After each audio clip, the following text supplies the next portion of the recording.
श्री नामदेव जी महाराष्ट्र के एक सुप्रसिद्ध संत थे। वे विट्ठल भगवान के बहुत बड़े भक्त हुए हैं। उनका ध्यान सदा विट्ठल भगवान जी के दर्शन, भजन और कीर्तन में ही लगा रहता था। संसारिक कार्यों में उनका जरा भी मन नहीं लगता था। वे एकादशी व्रत के प्रति पूर्ण निष्ठावान थे। वे उस दिन जल भी नहीं पीते थे। एकादशी की संपूर्ण रात्रि को हरि नाम संकीर्तन करते थे। एकादशी को वे न तो अन्न खाते और न किसी को खिलाते।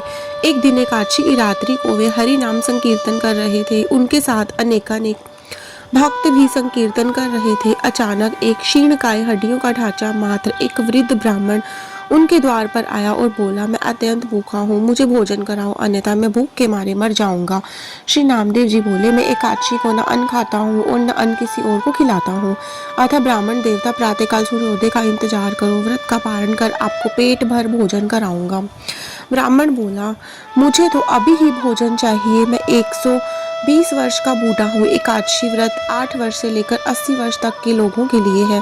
मैं भूख से मर जाऊंगा और तुमको ब्रह्म हत्या का पाप लगेगा। श्री नामदेव जी ने कहा कि ब्राह्मण देवता, चाहे कुछ भी हो जाए, मैं आपको भोजन नहीं करा सकता, कृपया आप सुबह तक प्रतीक्षा करें।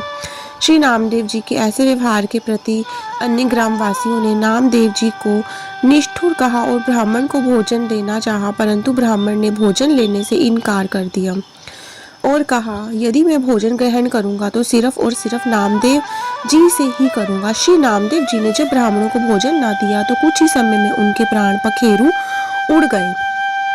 वहां उपस्थित सभी लोग श्री नामदेव जी के प्रति अपशब्द कहने लगे और उन्हें हत्यारा कहकर संबोधित करने लगे। श्री नामदेव जी कुछ न कुछ बोले पूर्ववत विट्ठल भगवान जी के भजन और कीर्तन में ही लगे रहे तथा एक पल के लिए उठे और मृतक शरीर को ढक कर रख दिया। वह मृत देह के समक्ष नाम कीर्तन संकीर्तन करते रहे। प्रातःकाल श्री नामदेव जी ने व्रत पारण किया और एक चिता बनवाई। स्वयं उस ब्राह्मण के पार्थिव शरीर को अपनी गोद में लेकर चिता पर बैठ गए। चिता को प्रज्वलित किया गया। जब आग की लपटें श्री नामदेव जी तक पहुंचने ही वाली थी, अचानक वह ब्राह्मण उठा और श्री नामदेव जी को उठाकर चिता से बाहर कूद पड़ा। जब तक नामदेव जी कुछ समझ पाते, वह बूढ़ा अंतर ध्यान हो गया। स्वयं श्री विट्ठल भगवान जी ही उनकी परीक्षा लेने आए थे। इस घटना को देखकर सब आश्चर्यचकित हो गए और श्री नामदेव जी की जय जयकार करने लगे। धन्य है श्री नामदेव जी।